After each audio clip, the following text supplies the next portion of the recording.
bienvenue à tous. Merci d'être présent à cet event de cybersécurité chez VP. Je vais animer cette table ronde. Moi, je suis Yannick Moya. Je travaille chez VP depuis 1 an et demi dans l'équipe d'Antonin et plus spécifiquement dans la Red Team. On a la chance justement d'accueillir 3 entreprises et du coup 3 retours d'expérience pour pouvoir justement discuter des différences d'organisation qu'on peut avoir dans les entreprises. Donc je vous présente Ayoub, RSSI chez Conto. On a Hugo, donc, fondateur de Bridgehunt et aussi aux Intaffaires. Et Zacharia, RSSI chez Le Bon Coin. On a décidé de définir un thème pour pas trop s'éparpiller. Le thème qui est le suivant. Simuler concrètement les tests offensifs afin de protéger nos entreprises. Et donc j'ai une première question pour initier le débat autour de ce thème, qui est une question ouverte. Comment la cybersécurité est-elle organisée dans votre entreprise ? Donc je vais vous laisser la parole. Je vais d'abord te passer le micro, Zacharia, ensuite à Ayoub et on finira par Hugo. Merci beaucoup. Alors, comment la cybersécurité est organisée dans l'entreprise ? On va dire qu'elle est diffuse et centralisée à la fois. Diffuse parce qu'on essaie de faire une culture de cybersécurité. Donc, je ne vais pas répondre par c'est uniquement l'équipe sécurité, mais la notion de sécurité est responsabilisée dans les sprints et dans le travail de toutes les équipes.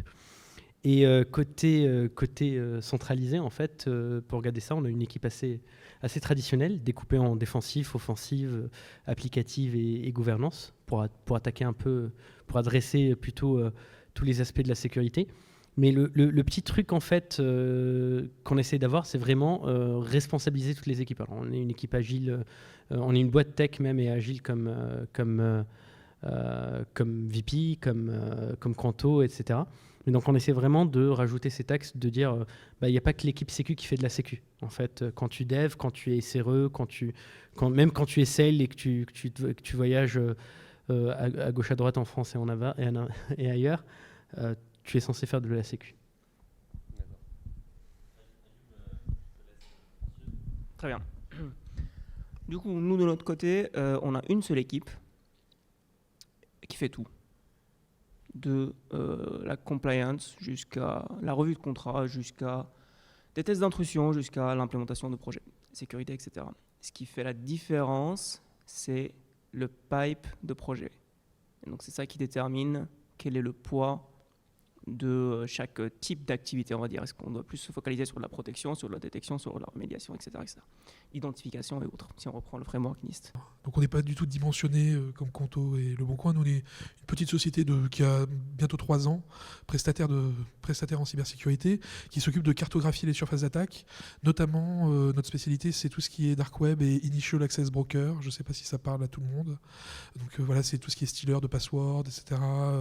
On a des techniques qui permettent de récupérer les données qui évitent les primo-intrusions. En fait, il faut savoir que plus de la moitié des attaques actuellement qui réussissent passent par ce genre d'accès, et Uber en a été les témoins, EA Games et d'autres, parce qu'on peut notamment récupérer les cookies qui permettent de bypass les MFA, etc. Bon, je ne vais pas rentrer dans les détails, mais voilà, donc c'est sur ça qu'on s'axe. Et pour cela, on a une logique sécuritaire, vous imaginez, très forte, à la fois dans tout ce qu'on appelle l'OPSEC, donc la protection pour éviter d'être identifié par les attaquants et récupérer les données en toute transparence et en toute sécurité. Et donc pour ça, on est une toute petite structure, donc on n'a pas les mêmes problèmes, parce que les problèmes de sécurité, ils apparaissent quand il y a plus de gens. Quand il y a plus de gens, il y a plus de besoins métiers. Quand il y a plus de besoins métiers, il y a plus de projets.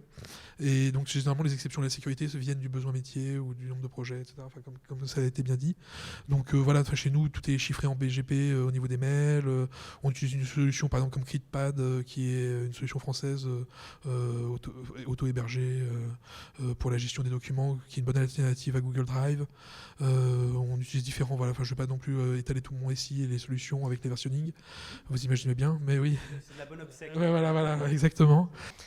Alors, quels sont les moyens mis en œuvre pour simuler les attaques dans votre entreprise ? Donc, d'un point de vue interne, par rapport à vos équipes en interne, quel service vous pouvez demander d'un point de vue externe.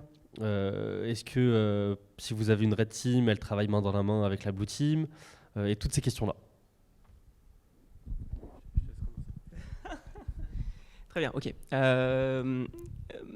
C'est une question très très importante et pour moi c'est la question la plus importante à laquelle doit savoir répondre un RSSI. Mon opinion personnelle sur le sujet. Globalement, chaque équipe sécurité doit être capable de répondre à 2 questions. Pourquoi est-ce qu'on travaille sur ça? Et est-ce qu'on travaille sur ça, sur ce sujet-là, à la bonne vitesse?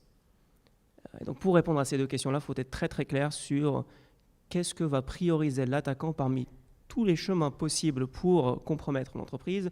Qu'est-ce que l'attaquant va prioriser? Et donc là, il y a théoriquement, globalement, un chemin probabilistique où on assigne, si on veut, plusieurs probabilités à plusieurs chemins, et on fait notre tri, on classe cela, et on du coup décide de se focaliser sur un ou plusieurs chemins.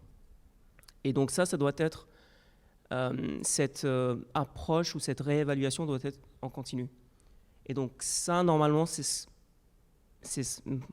là je l'exprime sous forme de chemin probabilistique, mais en vrai c'est une analyse de risque. Malheureusement, la plupart des analyses de risque ne prennent pas ce format-là, c'est un tableau Excel avec machin. Mais in fine, c'est ça une vraie analyse de risque. C'est par où l'attaquant va passer, au risque de passer, et on travaille sur cela. Et donc nous, c'est ce qu'on utilise pour simuler un attaquant. Donc voilà, c'est définir différentes hypothèses en se basant sur les attaques, typiquement Uber, en se basant sur ce qu'on voit sur le marché, ce que font les pentesters lorsqu'on fait appel à eux, sur les publications de Twitter, etc., sur notre connaissance aussi. On identifie les chemins, on voit lesquels sont les plus probables et on les tacle. Un pentest externe tous les ans, sur des composants spécialisés, on peut peut-être en faire un de manière extraordinaire, mais on n'a pas d'équipe pentest en interne, on n'a pas des gens qui sont dédiés au pentest. Je suis un peu contre la philosophie, mais il y a plusieurs philosophies, mais ma philosophie personnelle, c'est qu'en fait, non, on a choisi de faire différemment. Globalement, il y a 20% du temps qui est alloué au pentest, mais ce n'est pas une équipe dédiée. Et donc 20% du temps pentest, oui, si on veut faire pentest, si on veut faire de l'amélioration continue, etc. Mais le reste du temps, c'est de la défense. C'est un peu pareil sur l'approche par l'analyse de risque. Hein. C'est vive l'IBIO-CRM, vive la petite vision, qui nous permet de lister en fait les tasks ou les stories selon comment on veut les voir. Par contre, on a une équipe de pentest interne, nous, parce qu'on produit beaucoup de code. Donc, on a une équipe de pentest au sens premier du terme. Donc, elle teste la sécurité des features qu'on produit. Pareil, l'approche de sur quelle feature on va passer plus de temps ou pas. En fait, ça se fait via une analyse de risque qui est faite par l'équipe en fait qui va prioriser. On va aussi faire appel à du bug bounty. Hein, donc, on connaît tous les grands acteurs qu'on a en France et qui sont leaders là-dessus. On est chez l'un, d'ailleurs on pourrait être chez l'autre. Donc on a tout le temps ce bug bounty qui continue. On est tout le temps obligé de quadrupler le coût, ce qu'on paye, parce qu'ils ne trouvent pas de vuln. Je fais toujours un petit appel du pied. On fait un pentest aussi une fois par an par une boîte externe qui est pourrie, qui n'a aucune valeur ajoutée. Ah si, on me donne un rapport à la fin et je peux le donner dans des appels d'offres. Parce qu'il y a des sociétés dont je ne peux pas me permettre de dire le nom, très germaniques et très Excel surtout, et qui ont une ligne pentest fait par un externe. Alors ils s'en foutent qu'on a tous l'OSCE, l'OSCP, etc. Eux, ce qu'ils veulent, c'est ce check-là, donc on le refait. On fait la différence chez nous, puisque jusqu'à maintenant, on avait 99,9% de pentest, et de temps en temps de la rating qui relevait presque de la R&D, parce que quelqu'un s'intéressait à du Wi-Fi et disait tiens, je vais creuser tel scénario. À la rentrée, là, en septembre, en revenant des vacances, l'équipe sera construite différemment et même dans l'objectification, donc dans les OKR, etc., trimestriels et compagnie, on va commencer à parler de notions limites de flag, en fait, et ce sera du red team. Donc on va plus bouger on va commencer à faire plus de vrais red team et en plus du pentest à côté. Des flags définis par risque. Exactement, tout à fait. Ouais, tout à fait. On fait de la sécurité pour le business, pour le produit qu'on doit sortir à la fin. On fait pas de la sécurité. Enfin, on fait de la sécurité d'Ayatollah, hein, mais on le fait, je pense, tous chez nous le week-end. Mais ça rentre pas dans les OKR, ça, pour la peine. On reste une équipe cross-team, c'est-à-dire on collabore tous ensemble, on s'assoit tous ensemble sur la même table, je pense. C'est un gros purple, ouais. On a des personnes qui vont avoir une dominante sur le défensif. D'ailleurs, quand les actions défensives chez nous, elles vont tourner sur tout le monde pour que tout le monde voit un peu exactement et une vision globale. Pour aussi une question de continuité d'activité, c'est beaucoup plus pratique. Et pour une question d'ennui, pour pas que les gens se tapent toujours, c'est un peu unfair, je trouve, d'avoir toujours la même personne qui se tape les tâches ingrates de checker tel ou tel truc. Et comme ça, on est d'un coup dans une sorte de vie ma vie, donc on est moins tenté de dire ouais putain les mecs, excusez-moi du terme, les gens de la red team ils foutent rien, les gens de la blue team c'est le RTFM, etc. Enfin pour les vieux le RTFM. Après, moi, je fais surtout du hors scope, il faut le reconnaître. Parce qu'en fait, non, mais c'est vrai. Mais en fait, je cible ce qui fait mal à l'entreprise. Et pas, il n'y a pas de CAPTCHA sur le formulaire d'inscription, il y a TLS. Moi, j'ai jamais compromis un SI avec un TLS. Enfin, je risque métier et là où vraiment. Et généralement, les entreprises, c'est ce qui s'est passé chez VP, justement, où en fait, j'ai remonté. Enfin, je peux le dire, oui. J'ai remonté à partir d'un initial access broker les accès VPN du système des caméras. Et j'ai juste vu qu'il fonctionnait, puis je me suis arrêté là. Tout de suite, on a alerté donc le groupe. Et au début, il y a eu un certain étonnement parce que ça ne correspondait pas à RockU. Il y a même une suspicion que j'étais un prestataire qui en savait un peu trop et qui voulait récupérer un bounty. Mais en fait, tout simplement que les initial access brokers, voilà, on peut récupérer pour 5, 10, $20 ou des fois même ils en balancent gratuitement à la volée. Des primo-accès. Et donc, pour rejoindre un peu ce qui a été dit auparavant, les attaquants sont des hommes d'affaires. Ils vont pas passer 15 jours pour une cible qui leur apporte 3 000 €. Et donc, ce qui coûte le plus cher à l'attaquant, c'est généralement le bypass de DR. C'est là où il doit vraiment faire preuve d'imagination et de technique. Mais la primo-intrusion, que ce soit par phishing ou par stealer de password, etc., c'est très peu d'efforts. Et c'est pour ça que, à mon sens, pour nuancer aussi, pour discuter un peu de ce qui a été dit, le pentest traditionnel n'est pas dimensionné en fait.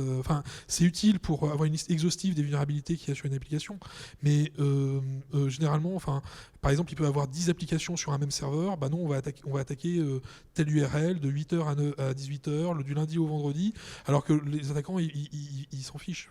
Concrètement, ils vont attaquer le vendredi soir sur les serveurs de pré-prod qui sont exposés et qui n'ont jamais été dans la fiche d'autorisation de pentest.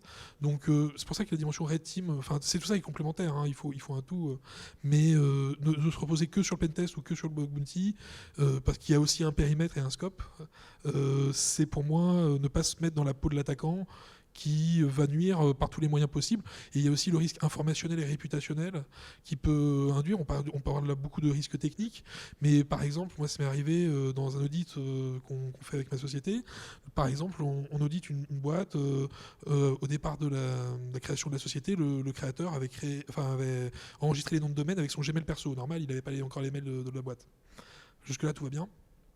Il les laisse, et donc ils apparaissent sur les Wiz 5, 8 ans, 10 ans plus tard. Puis en plus, il y a des bases de données de Wiz, donc vous imaginez bien qu'on le retrouve partout. Et sauf qu'on utilise un outil dont le créateur est dans la pièce, qui s'appelle Olé. Et en fait, on se rend compte que c'est ce directeur d'entreprise, ce PDG, est inscrit sur beaucoup de sites pour adultes. Et en fait, vous imaginez bien qu'une attaque informationnelle le 8 mars, le jour de la femme, en disant cet homme a des pratiques, machin, etc., ça peut lui faire beaucoup plus mal que si on déface son site de 3h à 5h du matin en mettant libéré machin ou autre. Et cet aspect informationnel réputationnel est aussi très négligé dans la sécurité informatique, parce qu'il y a beaucoup de moyens de faire très mal à des dirigeants sur leur réputation, sur la viabilité, surtout quand on est dans le bancaire, quand on est dans des grandes sociétés, etc. On a besoin d'avoir la confiance du client et c'est quelque chose de très important. Je voulais rebondir sur ta remarque sur les pentests, effectivement. Moi, j'ai une expérience récemment, récemment, il y a peut-être quelques années, peut-être récemment, je ne sais pas. Un pentest, où du coup, ils avaient passé quelques jours pour trouver des failles, etc. Au final, au bout de 5 jours, ils étaient admins sur l'infra. Pourquoi pas. Et donc, j'ai demandé l'executive summary. L'executive summary était le suivant. Cette vuln trouvée égale faible niveau de sécu. Et là, moi, je lis ça, je dis, mais putain, mais vous n'avez pas compris votre job, en fait.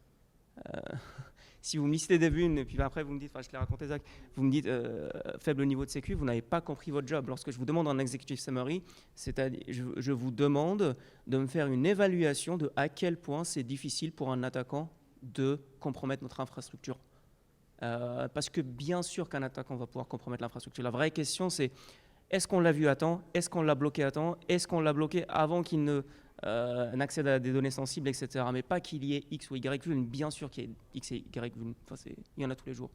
Et donc ça, c'est pour rebondir sur la partie, effectivement, à quel point le pentest est tellement décorrélé de la vie réelle. Eh bien, je ne parle même pas des recommandations. C'est que, voilà. Quel enseignement tu en tires et est-ce que pour un RSSI, bon, c'est un peu paradoxal, mais c'est pas le rêve de vivre une vraie attaque comme ça et de s'en sortir?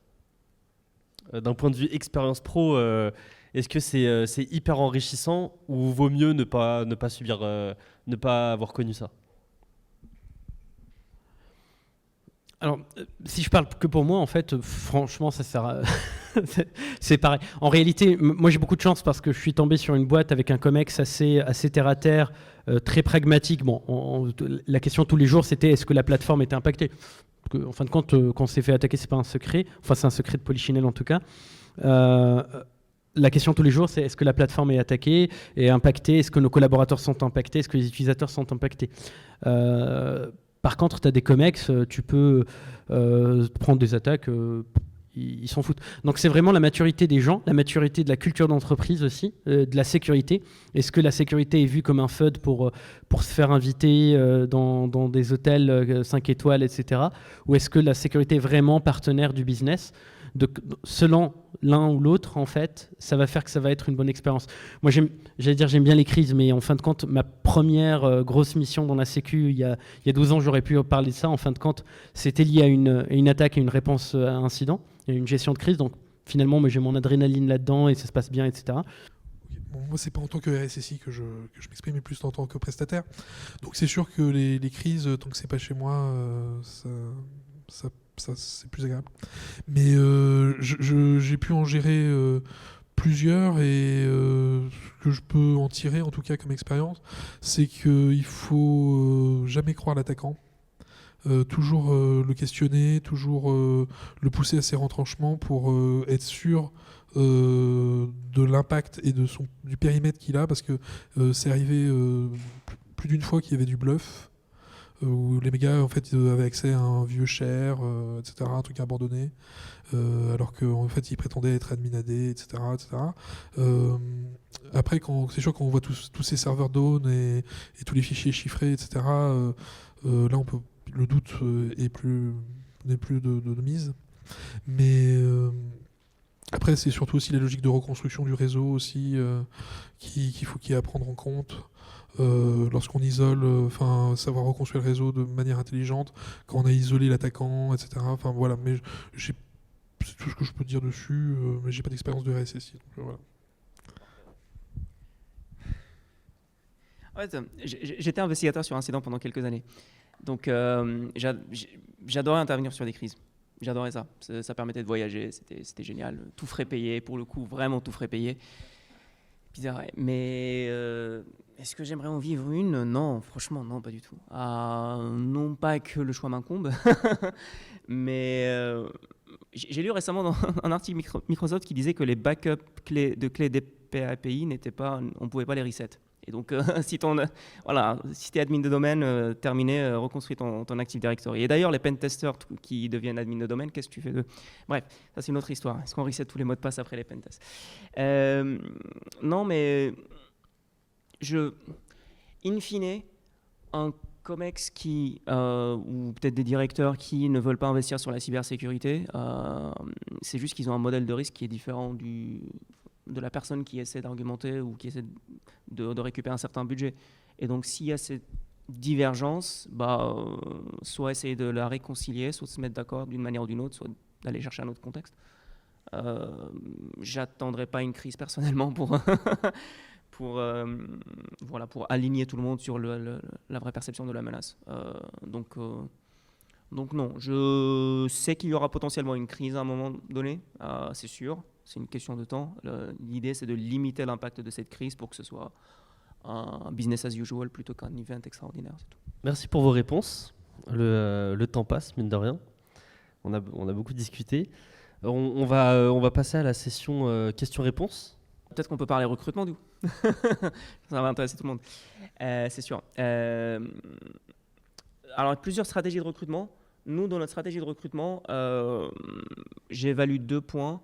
Déjà, je suis très très clair sur le fait que la personne ne fera pas du red team full-time. On recrute des anciens pentesters. Mais le deal, c'est vous n'allez pas faire de pentest full-time parce que c'est pas ça qu'on cherche à faire, en tout cas. Dans notre philosophie, je dis pas que en tout cas, c'est juste la manière dont on fait les choses. On a choisi de faire les choses. Donc, d'un point de vue recrutement, sur ça, on est très très clair. Et le deal, c'est du coup, vous allez pouvoir travailler sur vraiment tout et n'importe quoi. Et donc, il faut accepter d'apprendre continuellement. Donc aujourd'hui, on fait du Ruby, demain on fait du Go, demain on fait du Python. Il y a une app en Elixir, faut apprendre l'Elixir et aller la sécuriser. Kubernetes, infra, etc. Revue de contrat, ok. ISO, et voilà. Pour l'instant, le deal fonctionne avec l'équipe actuelle. Potentiellement, ça ne va plus fonctionner dans 1 an, 2 ans, on verra, on réévaluera la stratégie. En tant que j'étais pentester, je n'ai jamais réfléchi à si c'était un honeypot. Lorsque je récupérais des credentials, je me disais jamais peut-être c'est un honeypot, parce que à chaque fois c'était du beurre en fait. On rentrait dans du beurre. On était admin de domaine après 4 heures. Donc tu récupères un credentials, tu sais que ça fonctionne. Tu regardes sa forme, tu sais que ça fonctionne. Nom d'entreprise, $. Oui, c'est forcément un mot de passe qui marche. Et donc là, on l'essayait sur plein de workstations et forcément, il y en a une qui match. Donc, je pense que c'est une stratégie qui marcherait hyper bien parce que très, très, très peu d'attaquants s'attendent à avoir un honeypot. Et surtout de bons honeypots bien ficelés. Du coup, pour contrebalancer, moi je ne sais pas si ça marche un honeypot parce qu'en tant qu'attaquant, j'allais dire personnellement, en tant que pentester, pardon, d'expérience, tu vas plus t'es sur une attaque ou sur un pentest fin, on va dire, etc., subtil, tu vas prendre ton temps, tu vas comparer, tu vas y aller mollo. Les attaquants avec lesquels qu'on a pu observer nous par le passé, ils vont y aller soit comme des bourrins et tu as 17 machines qui tombent. Est-ce que vraiment, si tu as une machine qui n'est pas tombée et que tu as toute la stratégie, parce que le honeypot, c'est ça aussi, c'est de dire que toute ta stratégie défensive, tu vas la mettre sur un équipement. Bon, et c'est pas grave si t'as pas de CM qui te remonte, que tu as ou d'indicateurs qui te remontent, de patterns qui te remontent, pardon, qu'il y a une attaque en cours sur distribué sur les mots de passe ou sur les comptes ou sur les AD. En fait, c'est que c'est le test de connexion, le scan de ton asset honeypot qui compte. Je sais même pas si l'attaquant, en fait, ça le dérangerait, plus que ça, qu'il soit vraiment robuste et ciblé, du coup, qui compare et qui fasse attention et compagnie, ou que ce soit un attaquant à la one again, en fait, comme on en voit avec les playbooks distribués. Et en fait, il y en a 17 sur ton réseau et tu les vois pas. Je connais des boîtes de conseil qui avaient des attaquants sur leur réseau. Finalement, ils connaissaient mieux la cartographie que les admins qui venaient d'un pays asiatique dans ton terrain de nom. Alors nous, on est rattaché à la tribe DSI, qui n'est pas une DSI au sens classique, mais qui est une tribe qui... encore une fois, vu qu'on est organisé en tribus, il y a des directeurs techniques, etc. Ce qui est une tribu, je disais, qui déploie, qui développe des outils en interne pour tous les employés de l'entreprise. Mais il y a des restitutions, il y a des interactions avec le COMEX en continu. Et pour répondre à ta question, en fait, dans la manière dont tu l'as formulée la première fois, on essaie vraiment de soigner notre communication et d'avoir une approche au service d'eux, plutôt que de dire qu'on fait de la sécurité en mode gendarme dans le cliché du gendarme qui contrôle à la sortie du village. Nous, on est plutôt en mode, on est là pour accompagner les collaboratrices et les collaborateurs pour qu'ils puissent travailler, pour sécuriser leur asset, leur valeur métier, on dirait en IBIOCRM. Donc, qu'ils soient dev, qu'ils soient personnes qui s'occupent du ménage, qu'ils soient personnes qui s'occupent de tel ou tel aspect, qu'importe le métier. Et donc, typiquement, moi, je pose l'interdiction d'interdire. En fait, je n'aime pas, alors c'est mon petit côté dictateur, j'aime pas quand on dit non à un utilisateur ou une utilisatrice, mais plutôt qu'on lui dise je te propose de faire comme ça. Et plutôt que de venir, et comme a dit Ayoub, en fait, c'est pour ça qu'il faut avoir ce hacker mindset tel qu'il est défini dans la fameuse RFC de 86 qui définit les utilisateurs d'Internet. Donc on doit connaître les systèmes et les réseaux, on doit avoir une connaissance intime limite de ces systèmes et de ces réseaux. Et nous, ce qu'on doit apporter, c'est voilà comment tu devrais faire. Et quand on fait ça avec les couches basses, je suis désolé de l'expression, ça fait un peu vulgaire, de la pyramide de l'entreprise, on est après tout dans une société assez capitaliste, eh bien, en fait, cette manière d'interaction, tu dois l'avoir la même avec le COMEX. Le COMEX, quand tu parles à un directeur, c'est quoi? C'est quelqu'un qui a une vision un peu plus diffuse, mais un peu plus stratégique. Eh bien, pareil, on leur parle dans leur intérêt, donc on reparle de choses qui les intéressent. Tout à l'heure, tu as parlé d'impacts qui ne sont pas que des impacts IT. Moi, les impacts IT ou les impacts tech, j'en parle avec les directeurs techniques. Le directeur financier, quand on se croise, on va parler de réglementation, on va parler d'impact financier. Pareil pour la partie RH, pareil pour toutes les autres directions. Et en fin de compte, on s'adresse à chacun d'eux et d'elles avec leur faisceau d'intérêt, on va dire. Je te repasse le micro. Oui, alors... Nous, on n'a pas du coup DSI, on a un CTO qui s'occupe de la tech. Et la tech est un asset de l'entreprise. Sans ça, du coup, on perd notre avantage compétitif. On ne release plus des features aussi rapidement parce qu'on n'a pas des développeurs qui ont le bon outillage. On a une infra qui ne scale pas, etc. Donc, on est vraiment dans ce mindset de tech qui drive le produit et qui drive le business plutôt que un service IT qui est un centre de coût. Donc on a cette perception qui nous aide un peu, qui nous aide même beaucoup. Et donc effectivement, je suis rattaché au CTO, qui lui fait partie de l'équipe exécutive. Voilà, j'ai pas besoin de négocier plus que ça, voire quoi que ce soit en fait. Ce que je négocie, c'est plus la perf, la delivery, le lead time, bien entendu. La justification, pourquoi on fait ça plutôt que ça. Très très rarement la sécu en elle-même. Voilà. C'est aussi un monstre. Hein. C'est aussi un monstre, le mec. Donc c'est ça qui est. Donc il y a un contexte qui est quand même assez favorable. Merci à vous, aux speakers. On peut les applaudir, je pense.